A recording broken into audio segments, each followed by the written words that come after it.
আসসালামু আলাইকুম, সবাইকে স্বাগত জানাচ্ছি বিডিভিউজের বিশেষ বুলেটিনে। আপনাদের সঙ্গে আছি আমি সুরভি দিবা। মার্কিন প্রেসিডেন্ট ডোনাল্ড ট্রাম্প বলেছেন, বর্তমান ইরান যুদ্ধ পরিস্থিতিতে এখনই কোনো ধরনের কূটনৈতিক আলোচনা শুরু করার জন্য ওয়াশিংটন প্রস্তুত নয় এবং সামরিক লক্ষ্য পূরণ না হওয়া পর্যন্ত চাপ অব্যাহত থাকবে। মার্কিন প্রশাসনের ঘনিষ্ঠ সূত্র জানায়, মধ্যপ্রাচ্যের কয়েকটি দেশ যুদ্ধবিরতি ও সংলাপের উদ্যোগ নিলেও ট্রাম্প তা আপাতত প্রত্যাখ্যান করেছেন। একই সময়ে তেহরান স্পষ্ট করে জানিয়েছেন, হামলা বন্ধ না হলে তারা আলোচনায় ফিরবেন না। এর মধ্যে রাতভর ইসরায়েল জুড়ে একাধিকবার সতর্কতামূলক সাইরেন বেজে ওঠে, কারণ ইসরায়েলি সামরিক বাহিনী সম্ভাব্য ক্ষেপণাস্ত্র হামলার আশঙ্কায় নাগরিকদের নিরাপদ আশ্রয়ে যাওয়ার নির্দেশ দেয়। বিশেষ করে তেল আবিব, হাইফা ও মধ্যাঞ্চলের কয়েকটি এলাকায় বিমান প্রতিরক্ষা ব্যবস্থা সক্রিয় করা হয় এবং আকাশে একাধিক প্রতিরোধমূলক বিস্ফোরণের শব্দ শোনা যায়। ইসরায়েলি প্রতিরক্ষা বাহিনী দাবি করেছে, কয়েকটি ক্ষেপণাস্ত্র মাঝ আকাশেই প্রতিহত করা হয়েছে, যদিও কিছু এলাকায় ধ্বংসাবশেষ পড়ার খবর পাওয়া গেছে। এদিকে মার্কিন ও ইসরায়েলি যৌথ হামলার জবাবে ইরান তাদের প্রতিরোধ আরও জোরদার করার ঘোষণা দিয়েছে।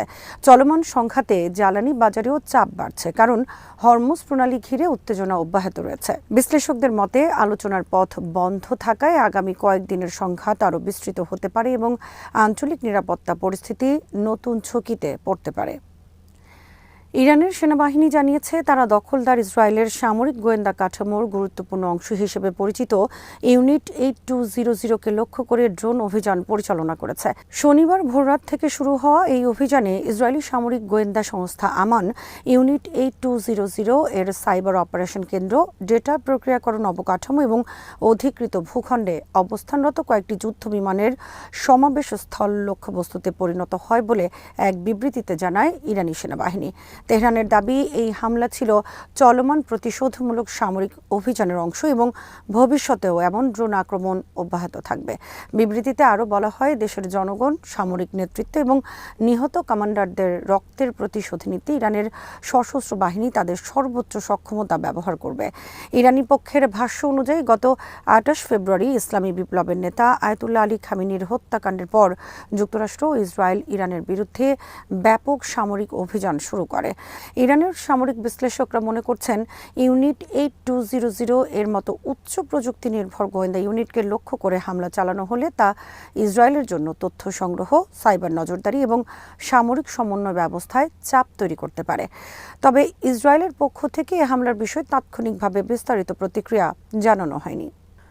হামাসের তেহরান প্রতিনিধি খালেদ কাদ্দৌমি বলেছেন, ইরান চলমান মার্কিন ইসরায়েলি আগ্রাসনের জবাব নিজেদের উপযুক্ত মনে করা যে কোনো উপায়ে দেওয়ার পূর্ণ অধিকার রাখে।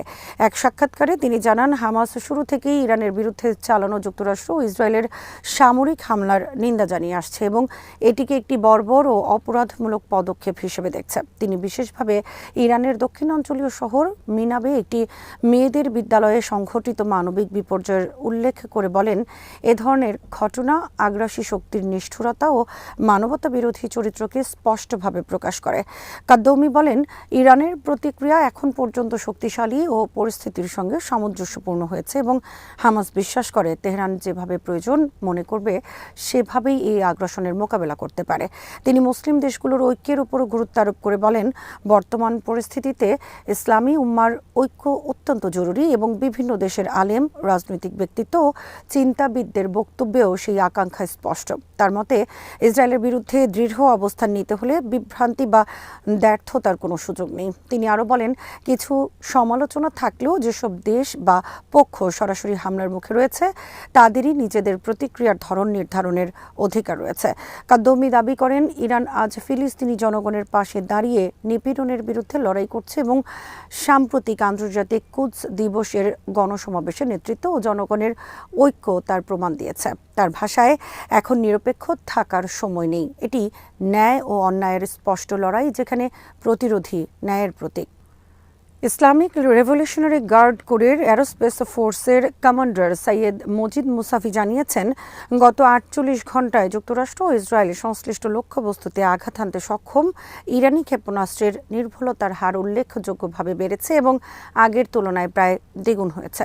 সামাজিক যোগাযোগ মাধ্যম এক্সে দেয়া এক বার্তায় তিনি বলেন, ইরানের প্রতিরোধমূলক হামলায় ব্যবহৃত ক্ষেপণাস্ত্রগুলো এখন আরও বেশি কার্যকরভাবে নির্ধারিত লক্ষ্যবস্তুতে পৌঁছাচ্ছে, যা সামরিক সক্ষমতা সক্ষমতার নতুন বার্তা বহন করছে। তিনি আরও উল্লেখ করেন, বিশাল ইরানি ক্ষেপণাস্ত্রের জন্য আকাশ খুলে গেছে এবং আগ্রাসনকারীদের বিরুদ্ধে শাস্তিমূলক অভিযান অব্যাহত থাকবে।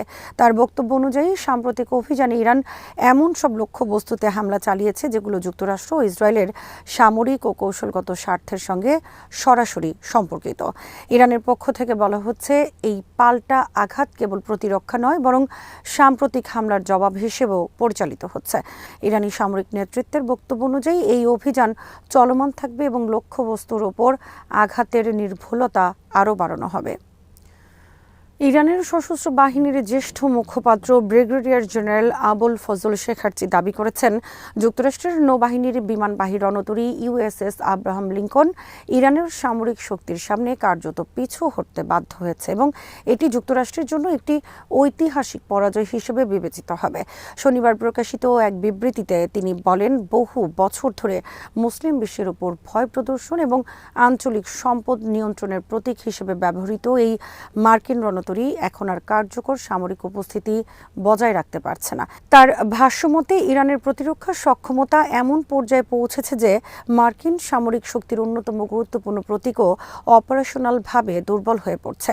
শেখার্চি বলেন, এই ঘটনা শুধু সামরিক নয়, রাজনৈতিক দিক থেকেও তাৎপর্যপূর্ণ এবং ভবিষ্যতে এটি ইতিহাসে যুক্তরাষ্ট্রের সামরিক প্রভাব হ্রাসের একটি বড় উদাহরণ হিসেবে আলোচিত হবে। তিনি আরও বলেন, মুসলিম দেশগুলোর উচিত যুক্তরাষ্ট্রের উপর নির্ভরতা কমিয়ে আনা, কারণ ওয়াশিংটন বাস্তবে একটি কাগুজে বাঘ, যে নিজস্ব দুর্বল হয়ে পড়া সামরিক শক্তিকেও পুরোপুরি রক্ষা করতে সক্ষম নয়। তার মতে, যুক্তরাষ্ট্র আঞ্চলিক নিরাপত্তা নিশ্চিত করার ক্ষমতা হারাচ্ছে এবং মুসলিম বিশ্বের নিরাপত্তা ও স্থিতিশীলতার জন্য নতুন বাস্তবতা বিবেচনা করা জরুরি। একই সঙ্গে তিনি মধ্যপ্রাচ্যের মুসলিম রাষ্ট্রগুলোর নেতাদের প্রতি আহ্বান জানান, তারা যেন ইরান ও এর জনগণের সক্ষমতার উপর আস্থা রাখে এবং বহিরাগত প্রভাবের পরিবর্তে আঞ্চলিক ঐক্যকে অগ্রাধিকার দেয়। বক্তব্যের শেষাংশে তিনি মুসলিম বিশ্বের মধ্যে ঐক্য জোরদারের আহ্বান জানিয়ে বলেন, যুক্তরাষ্ট্র ও ইসরায়েলের নেতৃত্বাধীন চাপ মোকাবেলায় সম্মিলিত অবস্থানই বর্তমান সময়ের প্রধান প্রয়োজন। ইসলামিক রেভলিউশনারি গার্ড কর্পস নৌবাহিনী ঘোষণা করেছে যে পশ্চিম এশিয়া অঞ্চলে যুক্তরাষ্ট্রের সামরিক ঘাঁটি সম্পূর্ণভাবে ধ্বংস না হওয়া পর্যন্ত তাদের প্রতিশোধমূলক অভিযান অব্যাহত থাকবে। শুক্রবার প্রকাশিত এক বিবৃতিতে আইআরজিসি জানায়, অপারেশন ট্রু প্রমিস 4 এর অংশ হিসেবে 2 ধাপে পরিচালিত হামলায় সংযুক্ত আরব আমিরাতের আল দাফরা এয়ারবেজে অবস্থিত মার্কিন সামরিক সদর দপ্তরকে লক্ষ্য করে নির্ভুলভাবে ব্যালিস্টিক ক্ষেপণাস্ত্র নিক্ষেপ করা হয়েছে। বিবৃতিতে বলা হয়, অভিযানে ঘাঁটির আগাম সতর্কীকরণ রাডার, কমান্ড ও কন্ট্রোল সেন্টার এবং মার্কিন সেনাদের সমাবেশস্থল ক্রুজ ও ব্যালিস্টিক ক্ষেপণাস্ত্রের আঘাতে ক্ষতিগ্রস্ত হয়েছে। আইআরজিসি নৌবাহিনী আরও জানায়, এই অঞ্চলে অস্থিতিশীলতা, সংঘাত এবং মুসলিম জনগোষ্ঠীর বিরুদ্ধে সহিংসতার প্রধান উৎস হিসেবে তারা মার্কিন ঘাঁটিগুলোকে বিবেচনা করছে এবং সেই কারণেই এসব লক্ষ্যবস্তুতে ধারাবাহিক আঘাত অব্যাহত থাকবে।